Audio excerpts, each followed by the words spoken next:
Good morning, everyone. On this solemn day, I recall that the first order of business for members of Congress is the solemn act to take an oath to protect and defend the Constitution of the United States.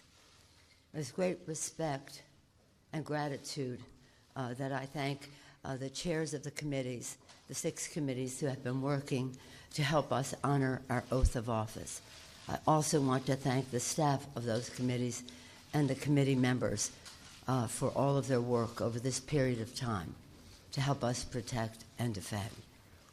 I want to thank the chairman of the Judiciary Committee, Mr. Nadler, chair of the Intelligence Committee, Mr. Schiff, chair of the Ways and Means Committee, Chairman, all of these chairmen, Chairman Richie Neal of Massachusetts, the chair of the Foreign Affairs Committee, Elliot Engel of New York, the chair of the Financial Services Committee, Maxine Waters of California, the chair of the Committee on Government Reform and Oversight, Congresswoman Carolyn Maloney.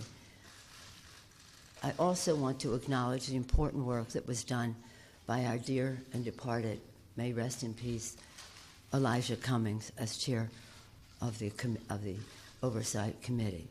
Now pleased to yield to the distinguished chair of the Judiciary Committee, Mr. Nadler.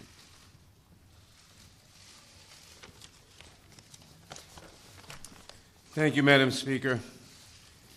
Over the last several months, the investigative committees of the House have been engaged in an impeachment inquiry into President Donald Trump's efforts to solicit foreign interference in the 2020 elections, efforts that compromised our national security and threatened the integrity of our elections. Throughout this inquiry, he has attempted to conceal the evidence from Congress and from the American people. Our president holds the ultimate public trust. When he betrays that trust and puts himself before country, he endangers the Constitution, he endangers our democracy, and he endangers our national security. The framers of the Constitution prescribed a clear remedy for presidents who so violate their oath of office. That is the power of impeachment. Today, in service to our duty to the Constitution and to our country, the House Committee on the Judiciary is introducing 2 articles of impeachment charging the President of the United States, Donald J. Trump, with committing high crimes and misdemeanors. The first article is for abuse of power. It is an impeachable offense for the President to exercise the powers of his public office to obtain an improper personal benefit while ignoring or injuring the national interest. That is exactly what President Trump did when he solicited and pressured Ukraine to interfere in our 2020 presidential election, thus damaging our national security, undermining the integrity of the next election, and violating his oath to the American people.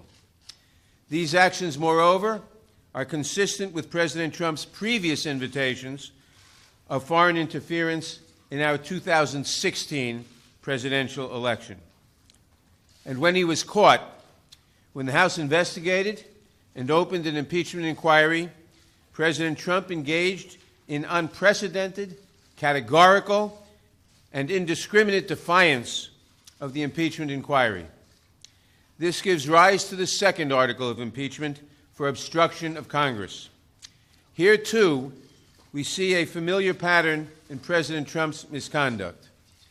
A president who declares himself above accountability, above the American people, and above Congress's power of impeachment, which is meant to protect against threats to our democratic institutions, is a president who sees himself as above the law. We must be clear. No one, not even the president, is above the law. I want to recognize the great contributions of the investigative chairs, particularly Intelligence Committee Chairman Adam Schiff, Foreign Affairs Chairman Elliot Engel, Committee on Oversight and Reform's former chairman, the late Elijah Cummings, and its new chairwoman, Carolyn Maloney, Financial Services Chairwoman Maxine Waters, and Ways and Means Chairman Richard Neal, who helped lay the foundation for the articles we are introducing today. I also want to thank my Judiciary Committee colleagues who were critical in our work to hold the President accountable and in the drafting of these articles. Later this week, the Judiciary Committee will meet to consider these articles of impeachment and to make a recommendation to the full House of Representatives. We do not take this action lightly, but we have taken an oath to defend the Constitution. And unlike President Trump, we understand that our duty, first and foremost, is to protect the Constitution and to protect the interests of the American people. That is why we must take this solemn step today. Elections are the cornerstone of democracy and are foundational to the rule of law. But the integrity of our next election is at risk from a president who has already sought foreign interference in the 2016 and 2020 elections and who consistently puts himself above country. That is why we must act now. I want to turn now to Chairman Schiff, who will explain the evidence that supports these articles and the need for us to act with such urgency today.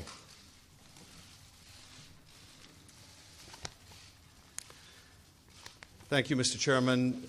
Thank you, Madam Speaker, and to my colleagues. Good morning. The framers of the Constitution recognized that someday a president might come to office who would abuse that office, betray the public trust, and undermine national security to secure foreign help in his reelection, and who would seek to abrogate the power of Congress to hold him accountable. They recognized this danger, and they prescribed a remedy, and that remedy is impeachment.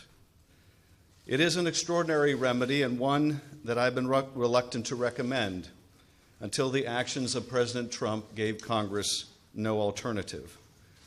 We stand here today because the President's continuing abuse of his power has left us no choice. To do nothing would make ourselves complicit in the President's abuse of his high office, the public trust, and our national security. The President's misconduct is as simple and as terrible as this.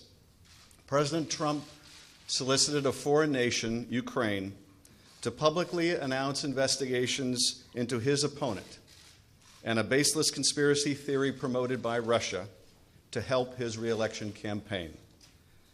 President Trump abused the power of his office by conditioning two official acts to get Ukraine to help his reelection: the release of hundreds of millions of dollars in military aid that nation desperately needed, and a White House meeting with an ally trying to fend off Russian aggression.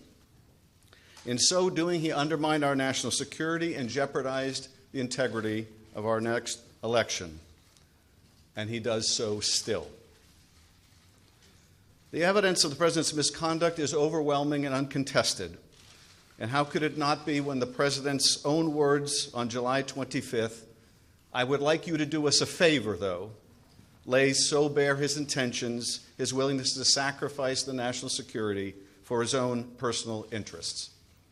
And when the President got caught, he committed his second impeachable act: obstruction of Congress of the very ability to make sure that no one is above the law, not even the President of the United States. The evidence is every bit as strong that President Trump has obstructed Congress fully, without precedent, and without basis in law. If allowed to stand, it would decimate Congress's ability to conduct oversight of this president or any other in the future, leaving this president and those who follow to be free to be as corrupt, malfeasant, or incompetent as they would like, with no prospect of discovery or accountability. Now, some would argue, why don't you just wait? Why don't you just wait until you get these witnesses the White House refuses to produce? Why don't you just wait until you get the documents the White House refuses to turn over? And people should understand what that argument really means. It has taken us 8 months to get a lower court ruling that Don McGahn has no absolute right to defy Congress. 8 months for one court decision. If it takes us another 8 months to get a second court or maybe a Supreme Court decision, people need to understand that is not the end of the process. It comes back to us and we ask questions because he no longer has absolute immunity, and then he claims something else, that his answers are privileged and we have to go back to court for another 8 or 16 months. The argument, why don't you just wait, amounts to this. Why don't you just let him cheat in one more election? Why not let him cheat just one more time? Why not let him have foreign help just one more time? That is what that argument amounts to. The president's misconduct goes to the heart of whether we can conduct a free and fair election in 2020. It is bad enough for a candidate to invite foreign interference in our political process, but it is far more corrosive for a president to do so and to abuse his power to make it so. Despite everything we have uncovered, the president's misconduct continues to this day, unapologetically and right now. As we saw when he stood on the White House lawn and he was asked, what did you want in that July 25th call? And he said the answer was a simple one. And not just a simple one on July 25th, but a simple one today, and that is he still wants Ukraine to interfere in our election to help his campaign. Even this week, the president's lawyer was back in Ukraine seeking to revive the same debunked conspiracy theory promoted at the president's behest. Which gets to the final and most pernicious of the arguments that we have heard in the president's defense, that the president can do whatever he wants under Article 2, including get foreigners involved in our elections, and we should just, to quote the president's chief of staff, get over it. Ben Franklin said, we have a republic if we can keep it. The president and his men say, you can't keep it, and Americans should just get over it. Americans don't get to decide American elections anymore, not by themselves, not without foreign help. For the members of Congress, this is not a question of fact because the facts are not seriously contested. It is rather a question of duty.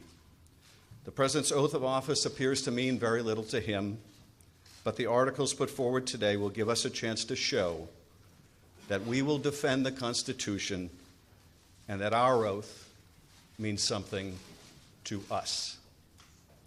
I thank you, Mr. Chairman.